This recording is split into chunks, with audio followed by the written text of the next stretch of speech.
2 Tawarikh. Setelah semuanya ini diakhiri, seluruh orang Israel yang hadir pergi ke kota-kota di Yehuda, lalu meremukkan segala tugu berhala, menghancurkan segala tiang berhala, dan merobohkan segala bukit pengorbanan dan mezbah di seluruh Yehuda dan Benyamin, juga di Efraim dan Manasye, sampai musnah semuanya. Kemudian pulanglah seluruh orang Israel ke kota-kotanya, ke miliknya masing-masing. Hizkia menetapkan rombongan para imam dan orang-orang Lewi, rombongan demi rombongan, masing-masing menurut tugas jabatannya sebagai imam atau sebagai orang Lewi, untuk mempersembahkan korban bakaran dan korban keselamatan, untuk mengucap syukur dan menyanyikan puji-pujian, dan untuk melayani di pintu-pintu gerbang di tempat perkemahan Tuhan.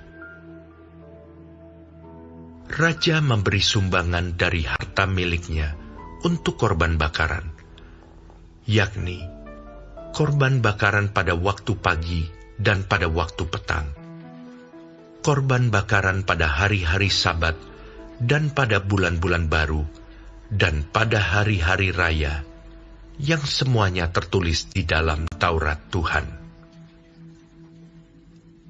Ia memerintahkan rakyat, yakni penduduk Yerusalem, untuk memberikan sumbangan yang menjadi bagian para imam dan orang-orang Lewi, supaya mereka dapat mencurahkan tenaganya untuk melaksanakan Taurat Tuhan.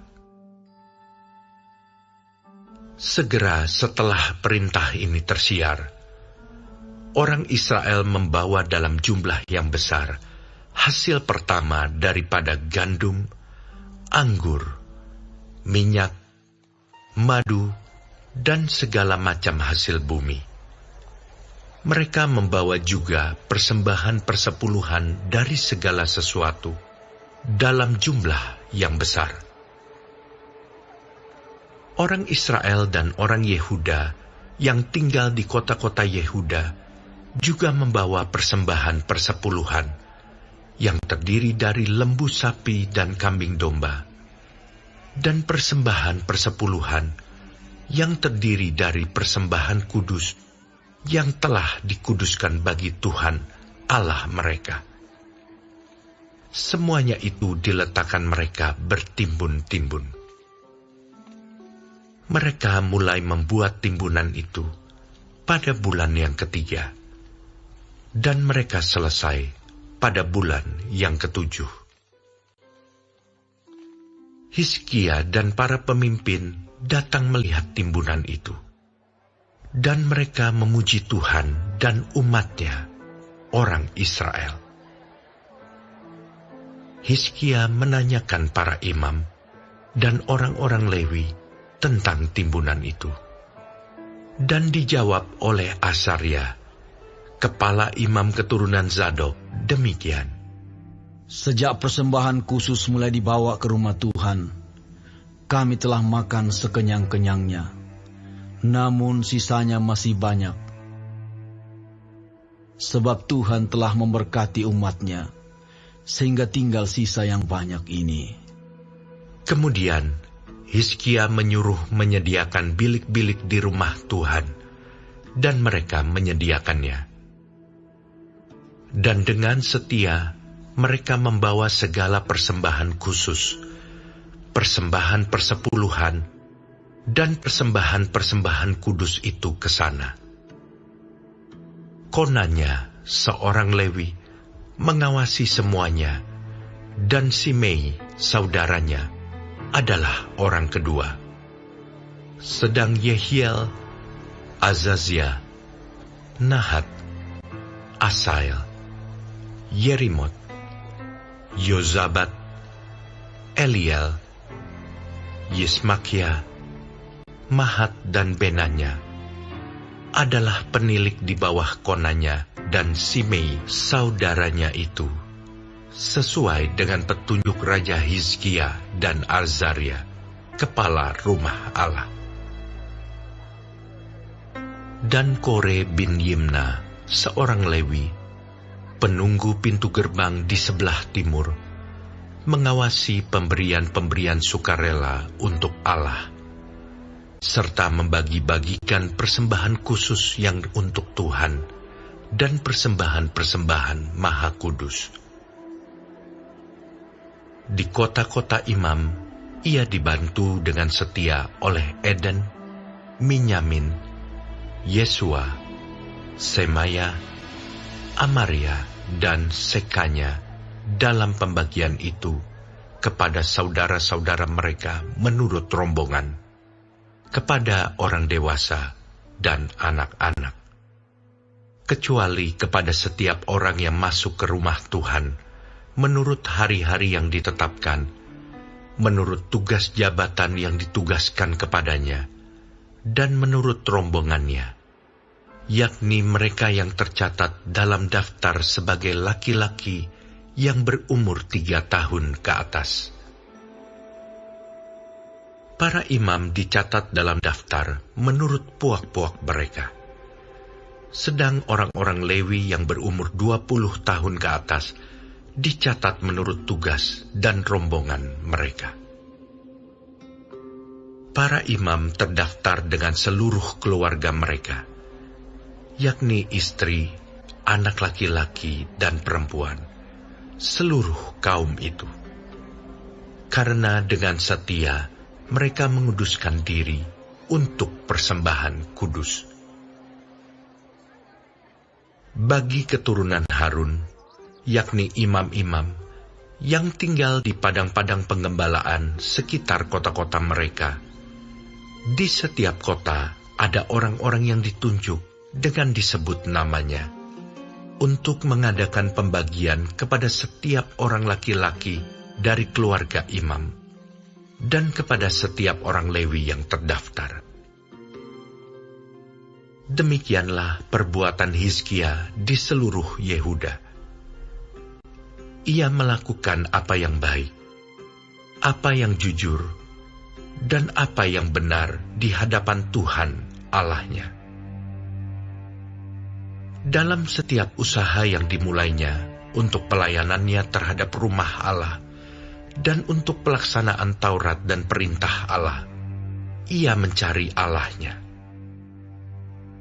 Semuanya dilakukannya dengan segenap hati, sehingga segala usahanya berhasil.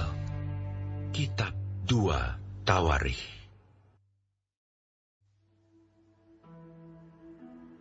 Setelah peristiwa yang menunjukkan kesetiaan Hizkia itu, datanglah Sanherib, Raja Asyur, menyerbu Yehuda. Ia mengepung kota-kota berkubu dan berniat merebutnya.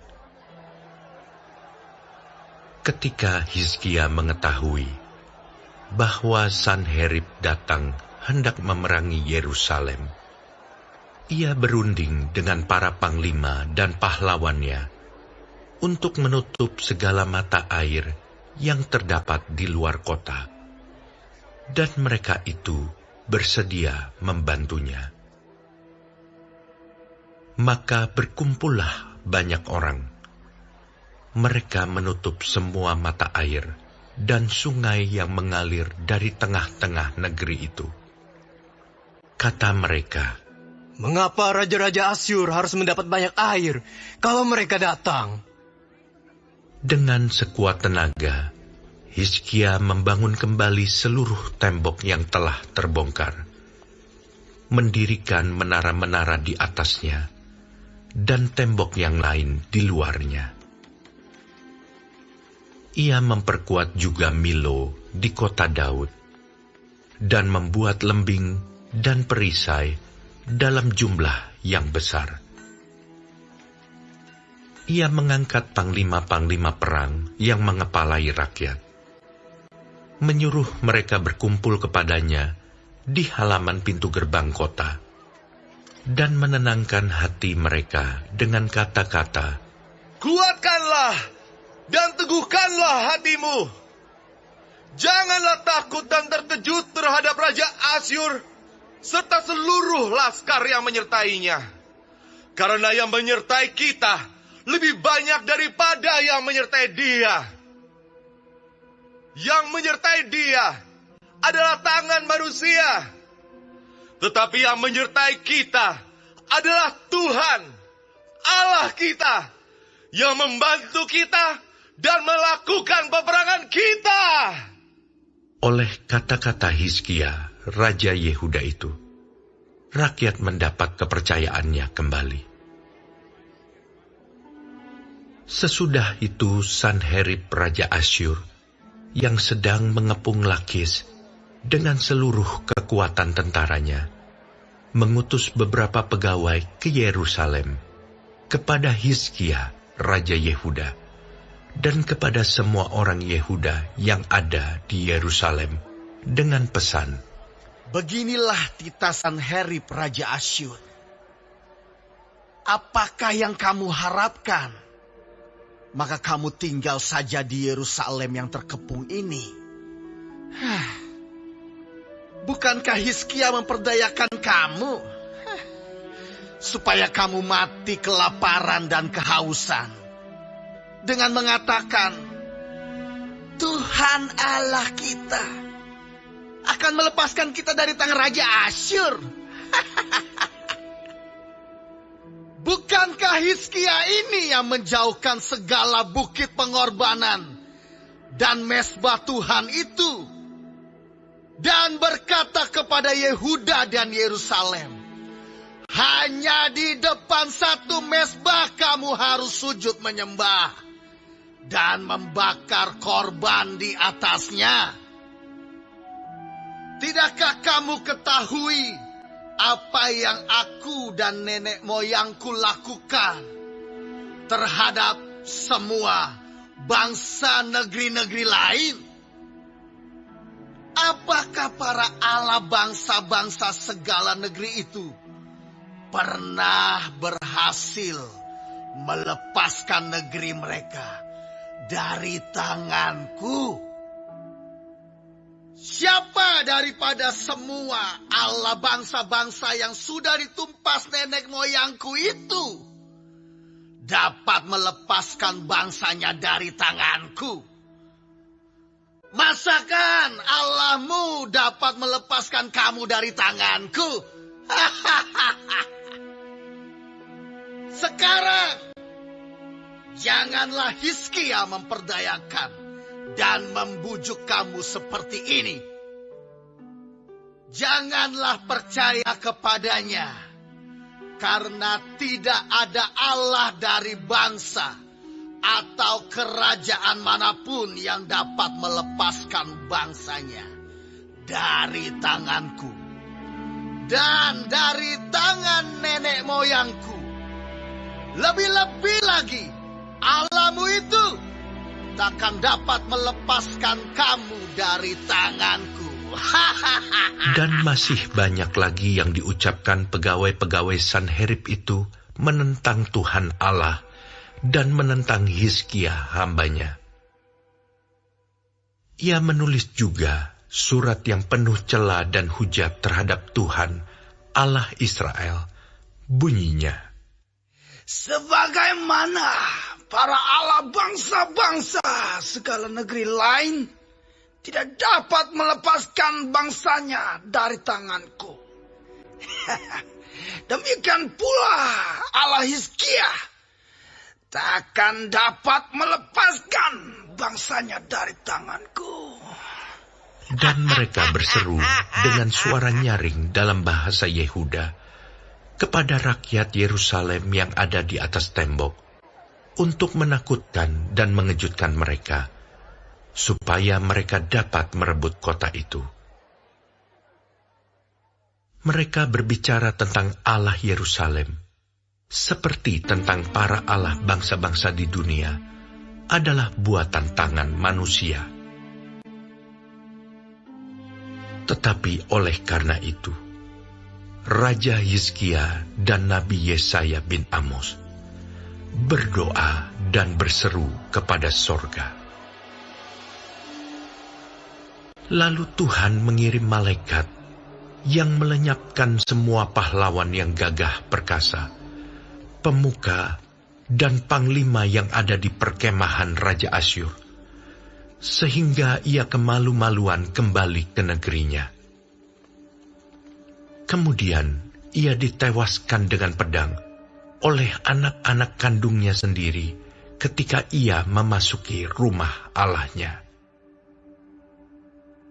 Demikianlah Tuhan menyelamatkan Hizkia dan penduduk Yerusalem dari tangan Sanherib Raja Asyur dan dari tangan semua musuhnya. Dan ia mengaruniakan keamanan kepada mereka di segala penjuru.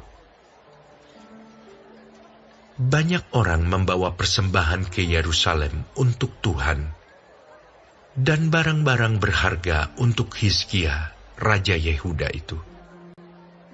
Sejak itu, ia diagungkan oleh semua bangsa. Pada hari-hari itu, Hizkia jatuh sakit, sehingga hampir mati. Ia berdoa kepada Tuhan, dan Tuhan berfirman kepadanya, dan memberikannya suatu tanda ajaib. Tetapi Hizkia tidak berterima kasih atas kebaikan yang ditunjukkan kepadanya, karena ia menjadi angkuh, sehingga ia dan Yehuda dan Yerusalem ditimpa murka.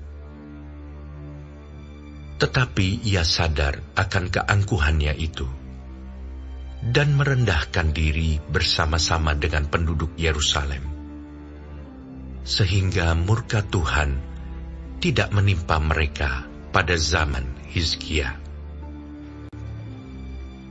Hizkia mendapat kekayaan dan kemuliaan yang sangat besar. Ia membuat perbendaharaan-perbendaharaan untuk emas, perak, batu permata yang mahal-mahal, rempah-rempah, perisai-perisai, dan segala macam barang yang indah-indah. Juga tempat perbekalan untuk hasil gandum, untuk anggur dan minyak, dan kandang-kandang untuk berbagai jenis hewan besar, dan kandang-kandang untuk kawanan kambing domba. Ia mendirikan kota-kota, memperoleh banyak kambing domba dan lembu sapi, karena Allah mengaruniakan dia harta milik yang amat besar. Hizkia ini juga telah membendung aliran Gihon di sebelah hulu, dan menyalurkannya ke hilir, ke sebelah barat, ke kota Daud. Hizkia berhasil dalam segala usahanya. Demikianlah juga ketika utusan-utusan raja-raja Babel datang kepadanya untuk menanyakan tentang tanda ajaib yang telah terjadi di negeri. Ketika itu Allah meninggalkan dia untuk mencobainya, supaya diketahui segala isi hatinya. Selebihnya dari riwayat Hizkia dan perbuatan-perbuatannya yang setia, sesungguhnya semuanya itu tertulis dalam penglihatan Nabi Yesaya bin Amos, dalam kitab Raja-Raja Yehuda dan Israel. Kemudian Hizkia mendapat perhentian bersama-sama dengan nenek moyangnya, dan dikuburkan di pendakian ke pekuburan anak-anak Daud.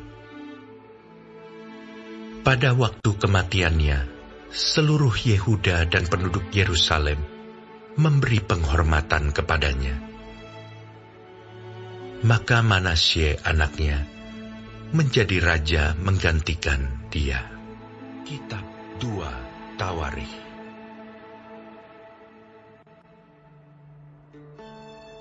Manasye berumur 12 tahun pada waktu ia menjadi raja. Dan 55 tahun lamanya ia memerintah di Yerusalem. Ia melakukan apa yang jahat di mata Tuhan, sesuai dengan perbuatan keji bangsa-bangsa yang telah dihalaukan Tuhan dari depan orang Israel. Ia mendirikan kembali bukit-bukit pengorbanan yang telah dirobohkan oleh Hizkia ayahnya. Ia membangun mezbah-mezbah untuk para Baal, membuat patung-patung Asyera, dan sujud menyembah kepada segenap tentara langit dan beribadah kepadanya. Ia mendirikan mezbah-mezbah di rumah Tuhan, walaupun sehubungan dengan rumah itu Tuhan telah berfirman, "Di Yerusalem, namaku akan tinggal untuk selama-lamanya." Dan ia mendirikan juga mezbah-mezbah bagi segenap tentara langit di kedua pelataran rumah Tuhan. Bahkan ia mempersembahkan anak-anaknya sebagai korban dalam api di Lebak Ben Hinnom. Ia melakukan ramal, telaah, dan sihir, dan menghubungi para pemanggil arwah dan para pemanggil roh peramal. Ia melakukan banyak yang jahat di mata Tuhan, sehingga ia menimbulkan sakit hatinya. Ia menaruh juga patung berhala yang telah dibuatnya dalam rumah Allah, walaupun Allah telah berfirman kepada Daud dan kepada Salomo anaknya, "Dalam rumah ini dan di Yerusalem, yang telah kupilih dari antara segala suku Israel, aku akan menaruh namaku untuk selama-lamanya.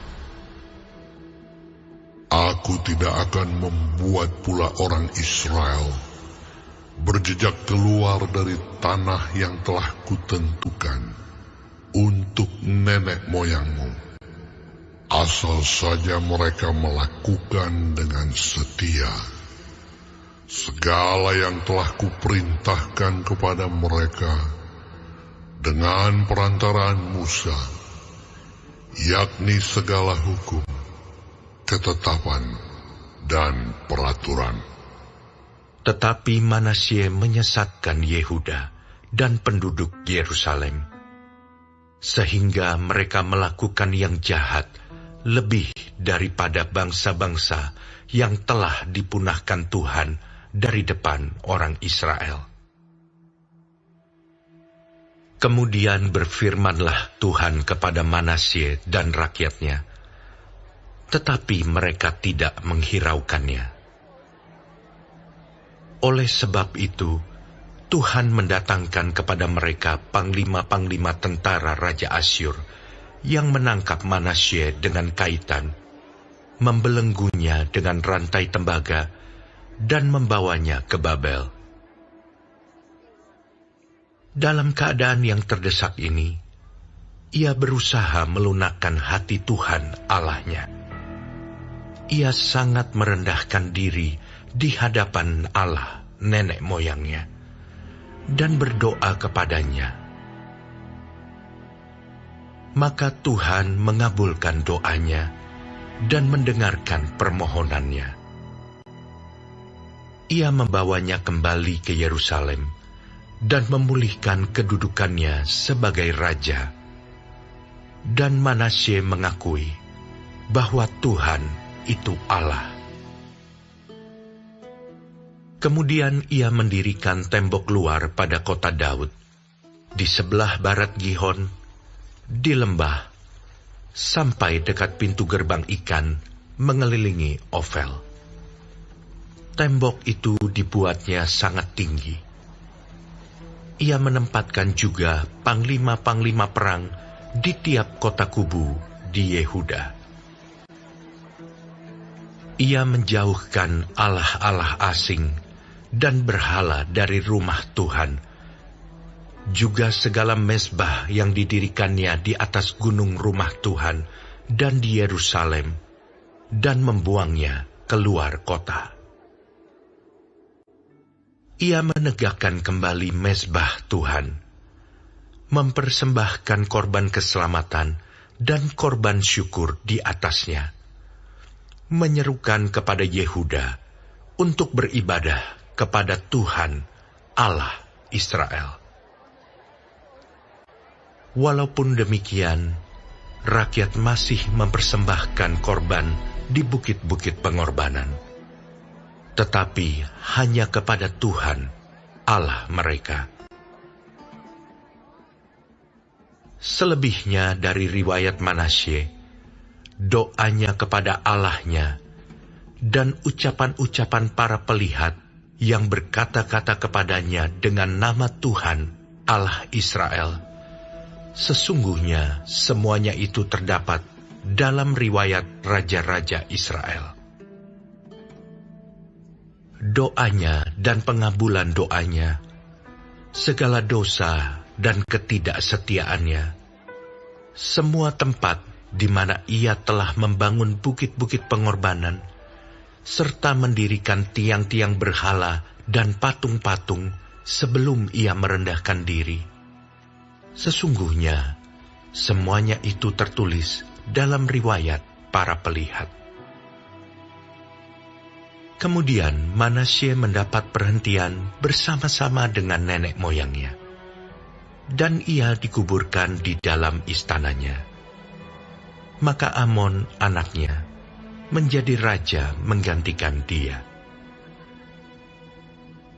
Amon berumur 22 tahun pada waktu ia menjadi raja, dan 2 tahun lamanya ia memerintah di Yerusalem. Ia melakukan apa yang jahat di mata Tuhan, seperti yang telah dilakukan Manasye ayahnya.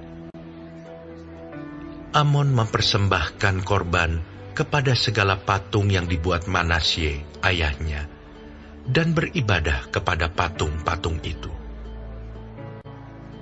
Tetapi ia tidak merendahkan diri di hadapan Tuhan, seperti Manasye ayahnya merendahkan diri. Malah Amon makin banyak kesalahannya. Maka pegawai-pegawainya mengadakan persepakatan melawan dia dan membunuhnya di istananya. Tetapi rakyat negeri itu membunuh semua orang yang mengadakan persepakatan melawan Raja Amon. Dan rakyat negeri itu mengangkat Yosia, anaknya, menjadi raja menggantikan dia.